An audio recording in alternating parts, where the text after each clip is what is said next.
You're listening to The World at 8 with Lynn Mozart.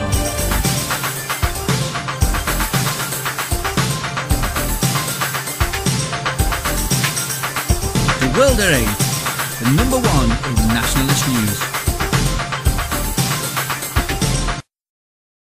Highlights of the news today, Monday, 2nd of June 2014. When it is a BBC journalist goose-stepping and Israel bashing go together just fine. Ed Miliband doesn't read the UK news, he gets his aides to fill him in. Essex girl who's lived in Britain for 25 years could be deported due to ludicrous rule. Illegal Jamaican criminal may be deported after serving 30 years for murder. King Juan Carlos of Spain abdicating. Le Pen as president, France thinks the unthinkable. The BBC has just learnt of a legal EU migration surge. Fellow soldiers call Bao Bergdahl a deserter, not a hero. Afghan president fumes at prisoner deal made behind his back. Thought for the day, our green and pleasant land. And finally, two for one day, Monday it is.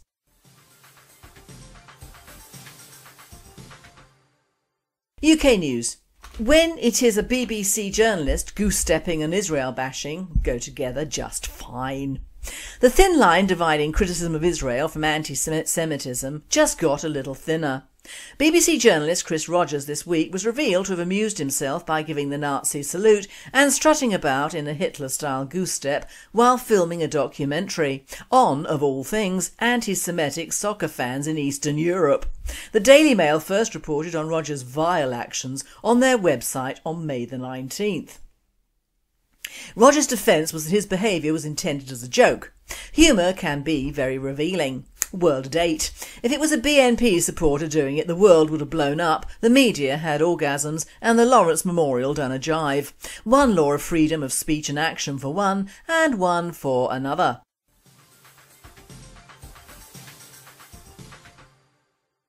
Ed Miliband doesn't read the UK news, he gets his aides to fill him in. I wish. Ed Miliband's attempts to prove he's in touch with ordinary Britons failed spectacularly yesterday when he admitted that he is more interested in American politics and baseball.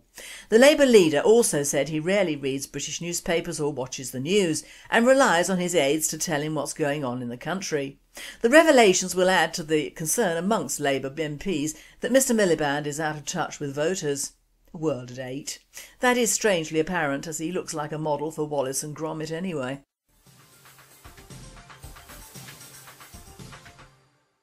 Essex girl who's lived in Britain for 25 years could be deported due to ludicrous rule. An Essex girl who's lived in England for a quarter of a century has been left stunned after hard-nosed officials warned her she could be deported. Christine North, 32, of Clacton, was born near an army base in Dortmund, Germany, but has an English father and has lived in the UK since the age of 7. The married mother of 2, described as Clacton through and through, has her own national insurance number and has voted at every election since she turned 18. But when she applied for a passport for a family holiday to France, her world was turned upside down by officials who refused the request and warned her she could be booted out of Britain. World at 8. As I said, one law for us and one law for them.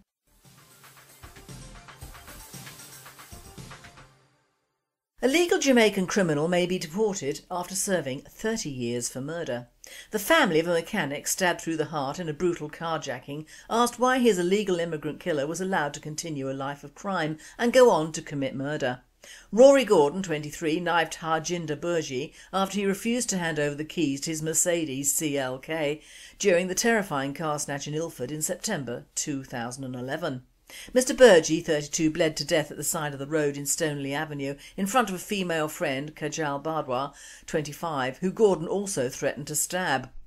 Jamaican-born cannabis dealer Gordon is now set to be deported after being jailed for a minimum of 30 years at the Old Bailey on Wednesday.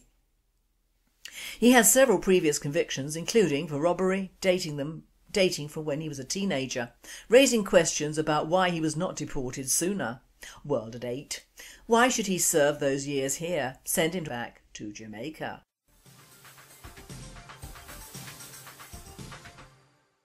European news.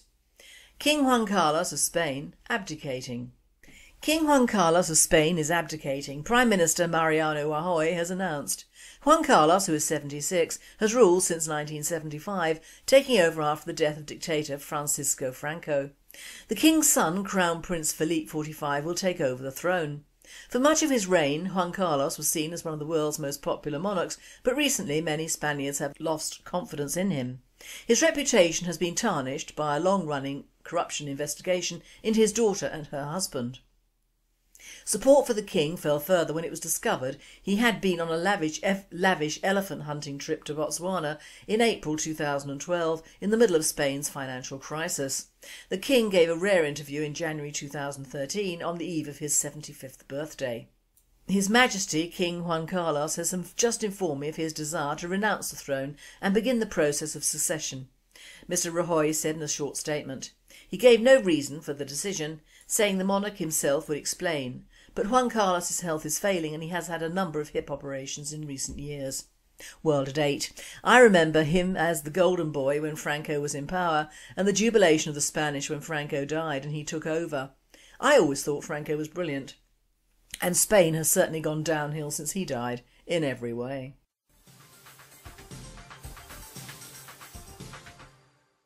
Le Pen as president, France thinks the unthinkable.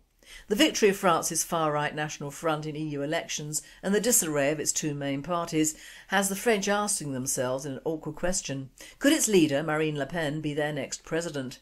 The answer for now is probably not, but the mere fact that serious analysts are even entertaining the prospect of Le Pen entering the Élysée Palace after 2017 elections shows how much the political landscape has been shaken in the past week.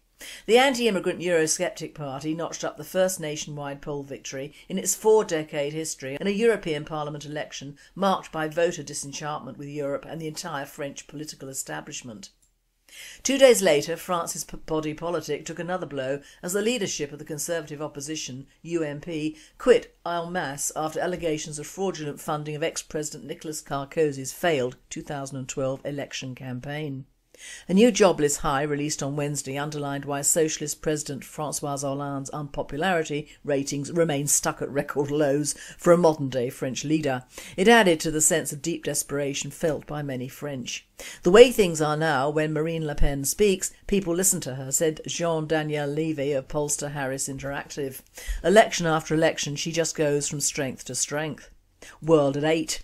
Well, although Le Pen's message is hardly different from Nick Griffin's, the French are far more patriotic than the Brits, as were the Germans before the Third Reich.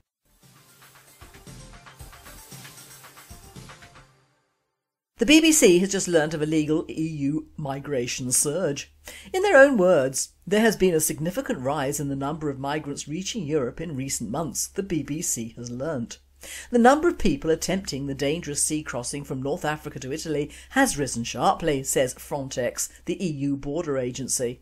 From January to April, 42,000 migrants were detected on these routes, with 25,650 of those crossing from Libya. Combined with 7 other less busy routes, the total figure for this year is probably now about 60,000. World at 8. You can probably double that for true figures, and what a surprise. Figures up. Well, we didn't expect that, did we?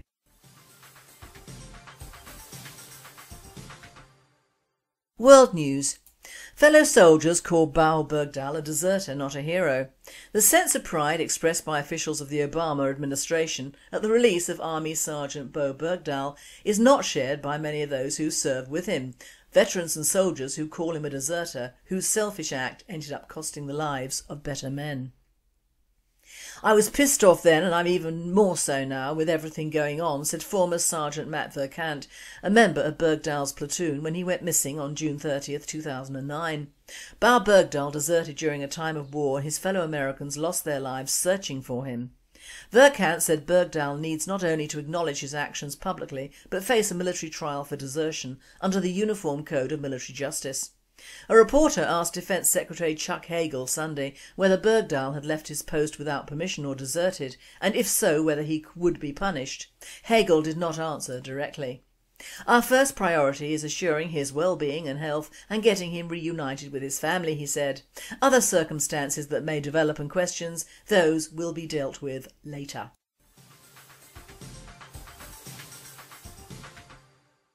Afghan president fumes at prisoner deal made behind his back.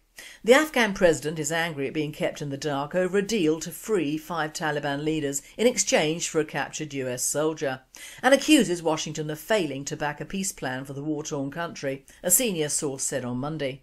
The 5 prisoners were flown to Qatar on Sunday as part of a secret agreement to release Army Sergeant Bao Bergdahl, who left Afghanistan for Germany on the same day.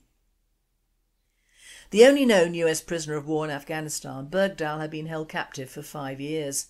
The president is now even more distrustful of US intentions in the country, said the source at President Hamid Karzai's palace in Kabul, who declined to be identified. He is now asking how come the prisoner exchange worked out so well when the Afghan peace process failed to make any significant progress. Karzai's press office said in a statement that the US deal to transfer 5 Taliban militants from a Guantanamo Bay jail to Qatar violated international law. No government can transfer citizens of a country to a third country as prisoners, said the statement, issued on behalf of the Foreign Ministry.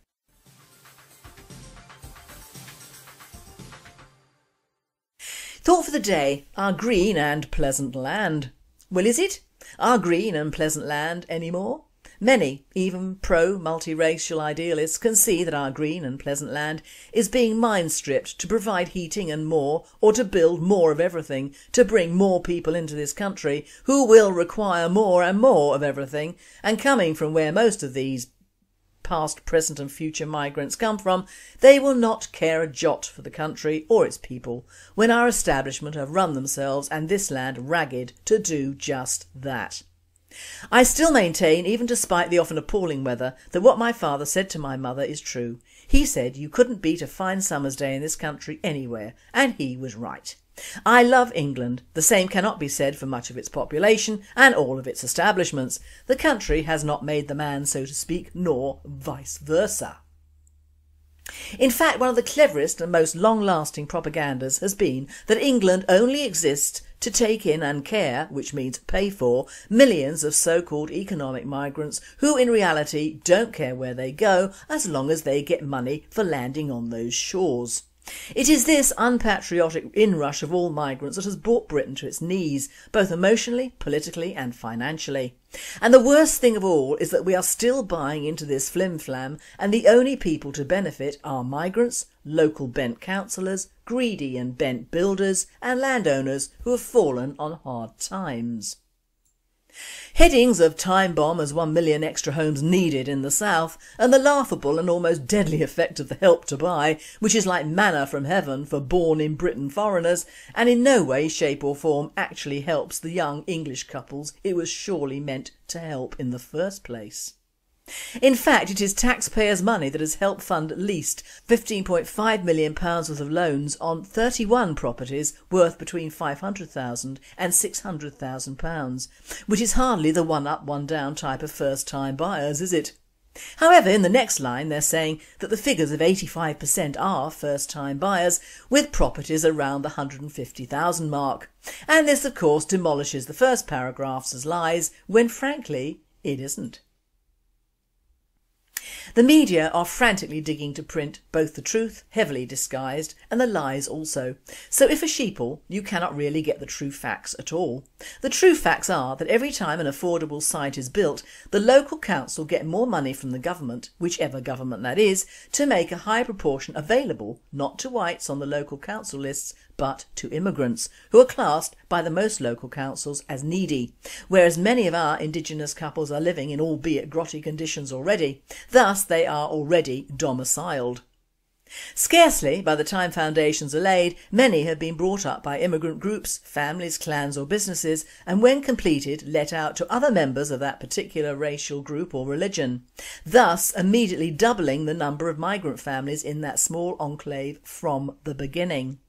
You will no doubt notice that most, if not all, new migrants sport nice new cars as well. Not for them public transport on a rainy day, that's kept for our elderly.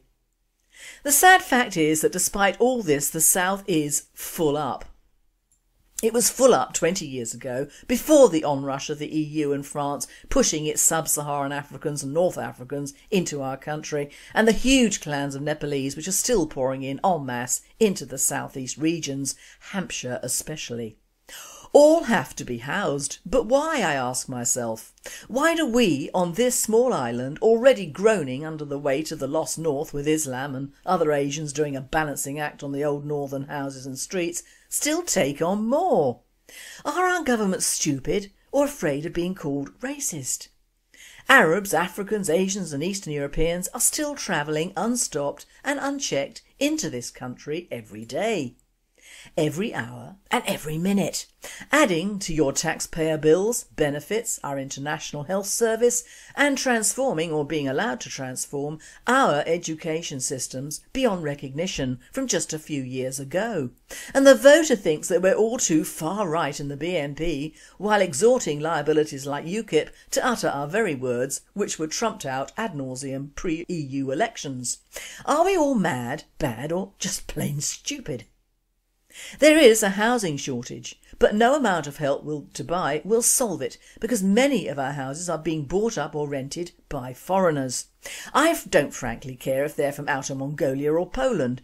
They still ain't English and they are living on English soil, doing English jobs, sending their kids to English schools and universities, making money either out of us lazy Brits and taking massive benefits and working for and pushing the NHS in certain areas to within an inch of its life. It ain't the elderly causing these problems. It is almost 99% the foreigners, both old, new and born here. Now of course ITV will do a programme on how immigrants benefit our society, with a small exception of the Eastern Europeans, or are taking the brunt of the anti-migrant socialist brigade, which is entirely acceptable, as Farage says it is. We have whole roads and estates in the southeast and southwest occupied by foreigners, and still more are buying up more. Our benefit system, which nearly every ethnic migrant cashes in on, makes it easy for migrants to buy, rent or sell British properties. We don't have the normal laws that the countries most of these people come from have towards European buyers. That is, nil immigration and nil property owning or business owning rights at all. No, not us, and the result is what we have. A dwindling pot of houses which, if we had not had immigration for the last 50 years, would have been occupied by our young, and we wouldn't need thousands of more homes, as apparently our birth rate is low and our nuisance of the elderly will obviously die off in years to come. So why, without massive immigration, would we need more housing? Well, of course we wouldn't.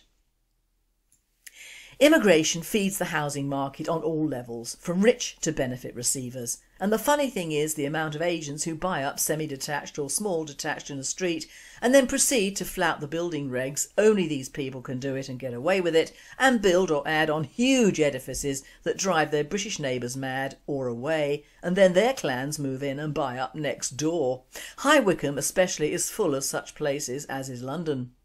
The South East didn't have the rows of practically condemned properties some northern towns did, which also served a purpose. Kent is one of the worst for Romas and Asians, Hants, Somalis, Kenyans and Nepalese, Surrey, Indians and Asians, Buckinghamshire, Asian Muslims, Oxfordshire, Asians, and of course a plethora of Chinese and Filipinos everywhere. My point being, why are they allowed in or here? We have no obligation to take everyone in and pay for them, build for them and practically lie down for them. I think even the Brits can see what 50 years of immigration has done to England and the English. We don't need to do anything more again. We need to wake up. Our government are about to spend almost £100 million on a very nasty and intrusive project called the HS2, which will cut the time of the journey from London to Birmingham by 20 minutes only. This, of course, if ever completed, will not give the Brits jobs. It will, however, very nicely fund more migrants into this country in a shorter time, up to Birmingham, which we have already lost ethnically, give drug runners, arms runners and people runners a much easier and happier journey, and also do the double whammy of ruining a large portion of the loveliest landscapes and property in the United Kingdom. A real winner for diversity in the old world order. Now, because I no longer sit in a very large house with land in prime countryside, I can still sympathise with the people who have worked hard all their lives and find their way of life and just about everything else under the hammer, so to speak. I do not have Boris the Lawrence's attitude of simply coming on down and taking the money. This venture, which no doubt is benefiting a huge amount of behind the backroom boys and foreign investors, is the zip which will open up the UK to more and more intrusive and ugly futuristic buildings, airports, roads and indeed more HS2s, which decimate the usually white upper class middle areas which need to be protected, not thrown to the winds. These areas are England. They are what the word English means to a world which doesn't want to destroy it. You can just imagine the outlet for those areas which will be dedicated to the land of the immigrant of the future. All these properties will drop in value, to be snapped up by foreigners who will build and build and build until there's no green stuff left. More roads will be built to accommodate the supermarkets and crap which will inevitably follow. After this monstrosity is finished, if ever, those landscapes will reflect a very different country, and it will be our fault for not doing something about it. You can't rely on any mainstream political party to do anything about that, because they are all in the pockets of the financiers and the magic words of jobs for the UK, which are regularly meted out and which we all know means more Eastern European workers and builders as in the Olympics disaster, not jobs for us Brits. Just the ruination of a country for what? That money could solve our national debt problem. But then the establishment would not have a rod to beat us over the head with, would they? France and Germany have high-speed trains, but then they had a form of those before the last war, and their countries are larger with more spaces to build, and they are also wealthier. Britain is a small, overcrowded island which the powers that be seem hell-bent on making more overcrowded and more multiracial at great cost to us Brits. Where is Al-Qaeda when you really need it, or the IRA? Naughty, naughty, but am I? Not really. At least I'm not a rat leaving a sinking ship, but fighting to stay on board my green and pleasant land.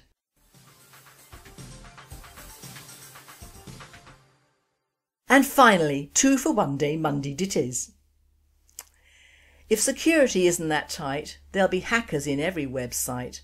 Though with all that resetting and password forgetting, we can't get in try as we might. And this one is for the man in my life and male nationalists everywhere. I have a little sat-nav, it sits there in my car. A sat-nav is a driver's friend, it tells you where you are. I have a little sat-nav, I've had it all my life. It's better than the normal ones. My sat-nav is my wife. It gives me full instructions, especially how to drive. It's 60 miles an hour, it says, you're doing 65. It tells me when to stop and start and when to use the brake, and tells me that it's never, ever safe to overtake. It tells me when a light is red and when it goes to green. It seems to know instinctively just when to intervene. It lists the vehicles just in front and all those to the rear, and taking this into account it specifies my gear. I'm sure no other driver has so helpful a device, for when we leave and lock the car it still gives its advice. It fills me up with counselling, each journey is pretty fraught, so why don't I exchange it and get a quieter sort? Ah well, you see, it cleans the house, makes sure I'm properly fed, it washes all my shirts and things and keeps me warm in bed. Despite all these advantages and my tendency to scoff, I only wish that now and then I could turn the bugger off. You've been listening to The World at 8. I am Lynn Mozart and I wish you all a very good night.